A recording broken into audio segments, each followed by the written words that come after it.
ஊரில் எத்தனை வருஷமா நீங்க கண்டக்டரா இருக்கீங்க சார்? 5 வருஷமா இருக்கீங்க. நானும் பல காலமா இந்த பஸ்ல பயணம் பண்ணிக்கிட்டே இருக்கேன். எவ்வளவோ நெருக்கடியான நேரங்களிலும் கூட பதட்டப்படாம சிரிச்ச முகத்தோட பயணிகள் கிட்ட நடந்துக்கிற உங்களை மாதிரி கண்டக்டரை நான் பார்த்ததே இல்லை.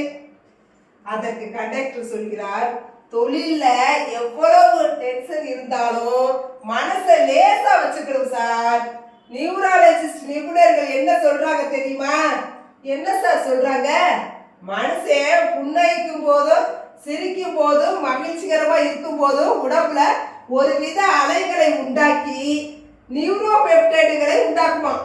இது உடம்புல நோய் எதிர்ப்பு சக்தியை அதிகரிக்குமா. இப்படிப்பட்டவங்க தான் அதிக நாள் ஆரோக்கியமா உயிரோடு வாழ்வாங்களாம். அது மட்டும் இல்லாம பொறாமை, ஆசை, கோபம் எல்லாத்தையும் கட்டுப்படுத்தினா மட்டும்தான் ஆயுள் இன்னும் கூடும்னு ஆய்வுகள் சொல்லுது. உயிர் போற நேரத்துல கூட பதட்டப்படக்கூடாது சார். அடேங்கப்பா, இவ்வளவு தெரிஞ்சு வச்சுக்கிறதுனாலதான் நீங்க எப்ப பார்த்தாலும் பதட்டப்படாம சிரிச்ச முகத்தோட வேலை செய்யறீங்க போல.